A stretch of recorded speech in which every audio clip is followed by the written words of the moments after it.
Hello students and welcome to Centre College. During this presentation, we are going to cover the concept of academic honesty at Centre College. Centre students are held to a high standard of academic honesty. By academic honesty, we mean upholding the integrity of the academic community by committing to conducting your academic work with honesty and integrity. Academic honesty is important in that it promotes fairness amongst all students, allows you to be an active participant in your own learning, and upholds the rigorous academic standards of the college. Understanding and abiding by the college's academic honesty policy is also important in that failure to do so could result in disciplinary action. So we want to make sure you have a solid understanding of what academic honesty is at Centre College. Some of the terminology we will use when discussing academic honesty may be new or unfamiliar to you, but we will be reviewing this information over the course of multiple orientation sessions, so you will have more opportunities to become familiar with these concepts. We will talk about cheating, which is defined as acting dishonestly to gain an advantage. We will talk about plagiarism, defined as the act of presenting another person's work or ideas as your own. We will talk about citations, defined as a detailed reference to a source of information. And we will talk about bibliographies, a list of resources used in your research. So what exactly constitutes cheating or acting dishonestly to gain an advantage? Some examples of cheating could include copying another student's answers on tests or homework assignments, giving another student answers on tests or homework assignments, using notes or other outside assistance to complete exams, and plagiarism. This is by no means a complete list of examples, just a few of the more obvious ones. Another form of academic dishonesty is plagiarism, which is when you present someone else's work or ideas as your own.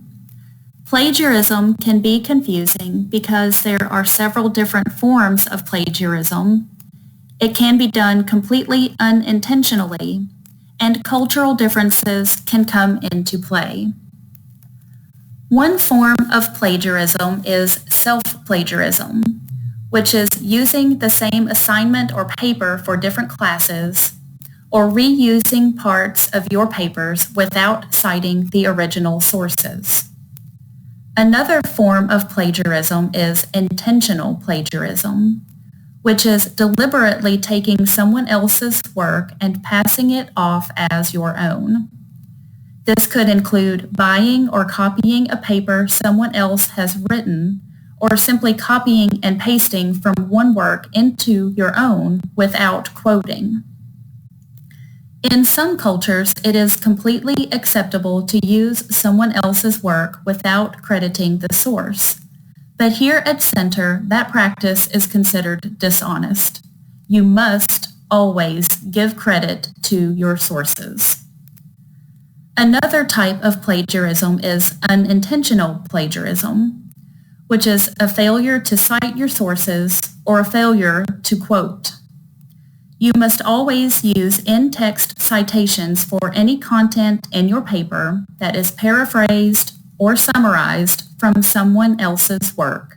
And if you use a direct quote, it should always be indicated through the use of quotation marks and cited. One way you can avoid plagiarism is by crediting the sources you have used to formulate your ideas and that you have quoted in your papers, which is done through the use of citations. An in-text citation is a notation within the body of your paper that credits the source, that is, the title and author of the work you have used. Citations are used when you paraphrase or summarize someone else's work and when you indicate a direct quote from another work through the use of quotation marks. Some examples of what you should make sure to cite would include information that is not common knowledge, ideas, words, theories, statements from another person's publications, and another person's exact words. It's important to note that the physical format of a resource does not matter in regards to citations. If you use a resource in any format, you must cite it. Some examples of some resource formats you may cite include, but are not limited to, books, chapters of books, articles, pictures or images from print or digital resources, computer programming, web pages, theses, lectures, video recordings, or sound recordings.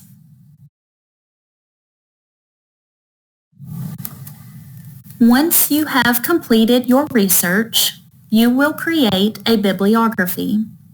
A bibliography is a complete list of sources used in your research.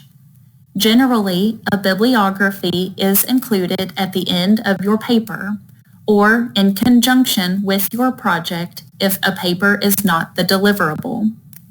Your bibliography should include all materials consulted over the course of your research, not just sources that were cited in the text of your paper. Now that we have gone over the main concepts of academic dishonesty, let's look at some steps you can take to help make sure you don't find yourself in a position to be dishonest. Some tips for maintaining academic honesty include time management, organization, and giving credit where credit is due. Be sure to start your research project early. Allow sufficient time to do your own research, and allow sufficient time to properly cite your sources and compile your bibliography. Keep a running list of all your sources as you do your research. This makes it easy to both cite as you write and create your bibliography. And always cite your sources.